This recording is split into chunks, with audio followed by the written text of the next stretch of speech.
Dove Gordon here from ProfitableRelationships.com, and I'm here today with Virginia Muzquiz, who helps small businesses, solo entrepreneurs build their network in a way that they're no longer networking for nothing, but they're actually networking or building their network in a way that actually builds their business. And I'm having this conversation with Virginia because I've gotten to know Virginia and I see how good she is at following through, how good she is, how much thought she's put into all this. So, question for you, Virginia. One of the things that I know frustrates a lot of people with networking, whether it's offline networking pre-COVID or, much more common since then, online networking. Some people spend hours or even days on these various networking events and they go from one person to the next. Sometimes it's just a matter of a minute or two or three. And they feel like they're spending so much time meeting so many new people, but it usually doesn't go anywhere. What are they doing wrong? What could they be doing instead? So, Dove, it really boils down to my best friend. His name is Pete. Plan, execute, track, and evaluate. So the first thing is you want to have a plan going in. You want to have a plan for what you're going to do and say and request when you're there. And you want to have a plan for the follow-up on the back end, right? So planning, I think, is really, really key. It's been said we take more time to plan a vacation than we do to plan our life. And I do believe we need to think pre-game, game day, post-game on the plan. Then we need to go execute that plan. Then we need to track the results. So am I reaching out to people? What am I doing? What are my results? What are my activities on the post-game?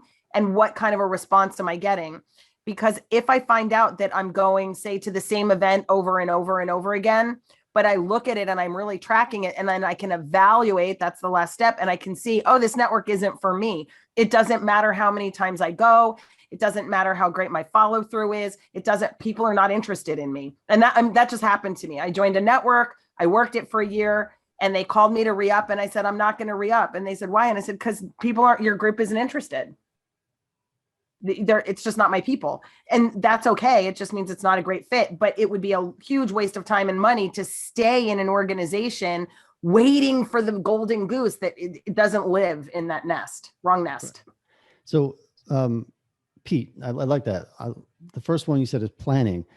I think a lot of people to plan. I think a lot of people have some kind of resistance to the idea. We think that we're going out to get to know people. We're looking to build relationships, and planning sounds a little bit, maybe, I think for many, it sounds like it's too much, it's too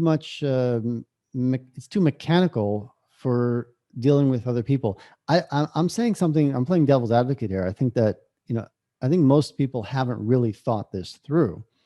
Mm-hmm. We just kind of show up and we figure I'll meet people and I'll tell them what I do and they'll be interested, or some of them will. I'll try to interest them. And for some reason, we seem okay with the fact that we're just kind of imposing in many ways. We're pushing our things on people. But we don't want to go to that place where we're being, doing all this planning in advance. I'm not sure why. Do you have any idea why that is? And have you seen the same? Have you noticed the same with people?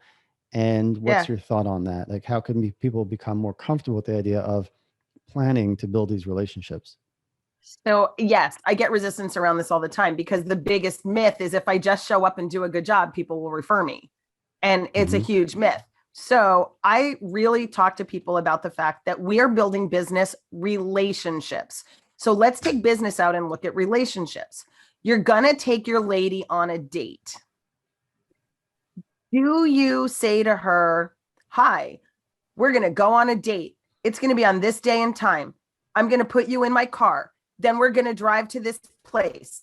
You're going to order off the menu. We'll have a good time. It'll be fun.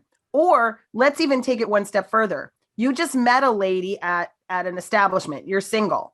Do you start talking about everything you can do for her in the intimacy of your life? No, you do not. You do not bombard someone with your prowess on a first date. You get to know them. You ask them questions. You listen intently. You find out what they like, what they don't like. You listen for little hints. They say they like salted caramel chocolates. You show up to the next date with a box of salted caramel chocolates and they're like, wow, I like you. That's what you have to do when you're networking too. You need to listen, listen for the cues, and show up with some salted caramel chocolates. That's all I'm saying. It sounds like that's it. Where's the planning there? The planning is that I heard something last time. Now I'm planning for next time. What's the Well, planning? it's What will be the planning also for the first time? the planning for the first time. Well, you know what you like, you know what you're interested in, you know what you want in a partner, you know what you want in a friend. It's being You clear do what you're looking for. right. And most people that are unhappy in their daily relationships haven't planned for those either. So, Got it. I mean, and look, I've been married for 35 years. There's a lot of planning that goes into trying to stay married through thick and through thin, because there's a lot of thick and a lot of thin that you have to get over. And if you're not constantly strategizing, how will we up level this relationship? How will I continue to meet your needs? Have your needs changed? Do you need something different? If you're not planning the date, planning for intimacy, if you're not doing it, your relationship's not going to grow and go, it's going to go sour and will never be as optimal as you want it to be. And business relationships are no different. If I'm going to go to a networking event, I need to know who I'm looking for, because otherwise I'm just going to be lost in a sea of people that I'm having conversations, but they're not my type. Yeah. Well, thank you for sharing that. And as a next step, I want to send people to profitablерelationships.com/Virginia, VIRGINIA. And over there, they will, they'll find that they can download your blueprint, your business by referrals blueprint, business by referral blueprint. And again, that's at profitablерelationships.com/Virginia, forwards to a page that you set up for us. And I think they'll find that to be very worth their time. Thank you, Virginia. It'll help you plan. Right. Thanks, Jeff.